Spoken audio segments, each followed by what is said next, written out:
The people who move through the streets are all strangers. At each encounter, they imagine 1,000 things about one another. Meetings which will take place between them, conversations, surprises, caresses, bites. But no one greets anyone. Eyes lock for a second, then dart away, seeking other eyes, never stopping. The traveller's past changes according to the route he has followed, not the immediate past, that is, to which each day that goes by adds a day, but the more remote past.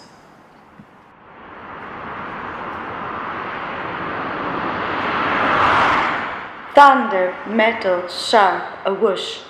Thunder, and then the wind breathes. The snow absorbs, muffles. The whoosh tires on tarmac. Whooshing behind. Are we in the middle of high cliffs? Like a caterpillar, the viaduct links the high above.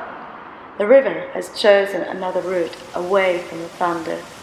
Verticality against the horizontal, and a stream bubbling, hard on its surface, structurally made, contained forms. The whoosh follows my steps, persistent in the silence. Water drips down, continuously, different tones flow back. Crunching are my footsteps on the icy grass. The whoosh gives away by the persistent water. The whoosh stays behind.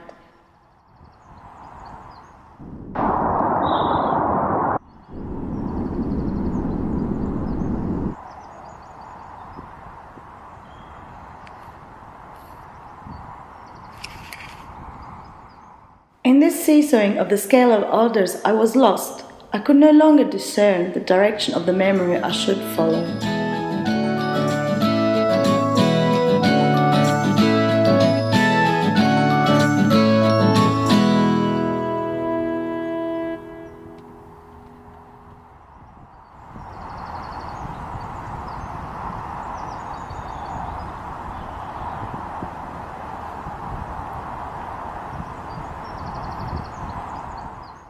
What are the roots that clutch? What branches grow out of this stony rubbish? Son of man, you cannot say or guess, for you know only a heap of broken images, where the sun beats and the dead tree gives no shelter, the cricket no relief, and the dry stone no sound of water. In the lower Don Valley, the canal runs alongside the river, providing an aquatic habitat with a rich flora and fauna. The biodiversity value of these interconnected watercourses is enhanced further by the areas of wetland habitat which link the canal to the river at Blackburn Meadows and Centenary Riverside. Here the river corridors provide the last refuges for vegetation and wildlife, otherwise totally lost from the surrounding areas. Following demolition of the power station in the 1970s, ecological processes of colonisation and succession have occurred. The area currently supports areas vegetated with grassland, stands of tall rudderels, scrub and young birch willow woodland, as well as areas of bare soil. The site supports breeding birds, protected under the terms of the Wildlife and Countryside Act of 1981. These include several red and amber listed species.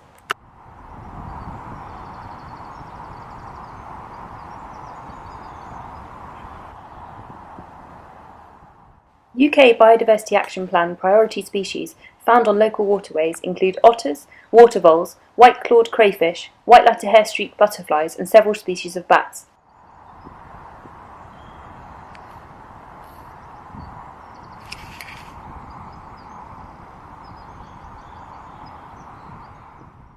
The proposed development site lies within Flood Zone 3A, that is land as having a high probability of flooding.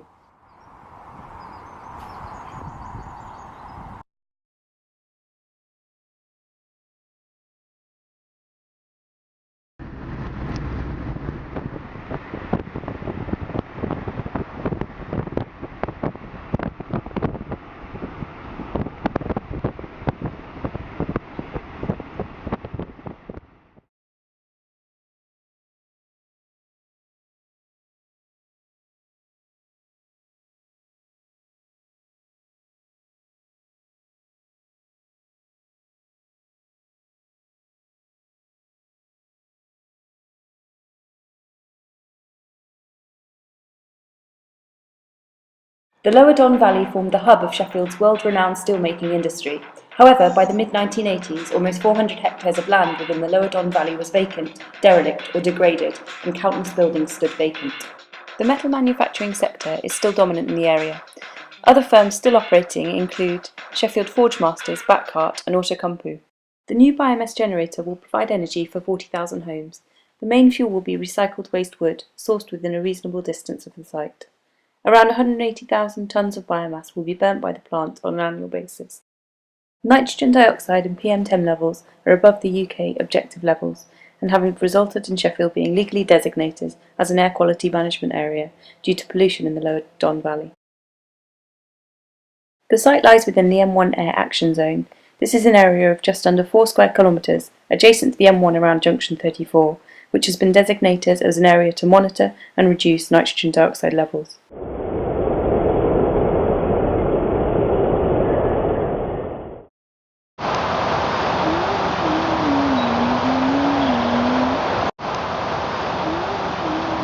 The Transpennine Trail now makes its way along the canal path, making the site accessible to cyclists, walkers, dog walkers. It's out from the city for adventurous visitors to Meadowhall and beyond, and it's accessible for disabled users. Tinsley Top Locks is one of the most attractive parts of the canal. The series of broad, placid pools built as reservoirs for the logs give it an atmosphere of stillness amid the bustle. A significant Roman road passed from Buxton to Rotherham, passing through a Roman fort at Templeborough, which is a site to the south of the River Don.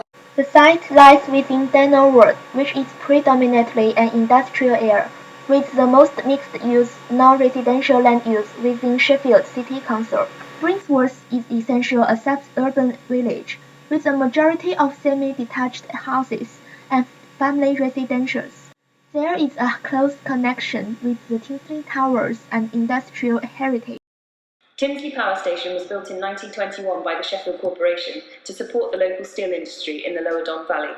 It was decommissioned in 1980 and finally demolished in 2008. And we went walking through the sleeping town, down deserted streets, frozen gardens grey and white, fences down to the canal, creeping slowly past cooling towers, deserted factories, looking for adventure. I wandered the streets called jumping walls, hoping to see a light in my window. Well, we've heard people saying the Tinsley Towers coming down is going to affect Sheffield, but I'm in the place that gives them their name to find out what it means to people around here. Tinsley is a little community just next to the towers, and for some people, they're a big part of life in this area. They're like the Eiffel Tower is to Paris. Yeah, like yeah, sure. Big Ben is to London. Absolutely. We're out of breath.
Should we try and go on the top road or not? Nah. Should we just park and... I don't think there'll be easy exits because it's the motorway. Yeah, we won't be able to get off. So maybe you have to get off at Leeds and then come back. No. Okay, my dear. I can even zoom out. Maybe we should juxtapose that with this, the thing. Do you want to be in the video? Huh? You are.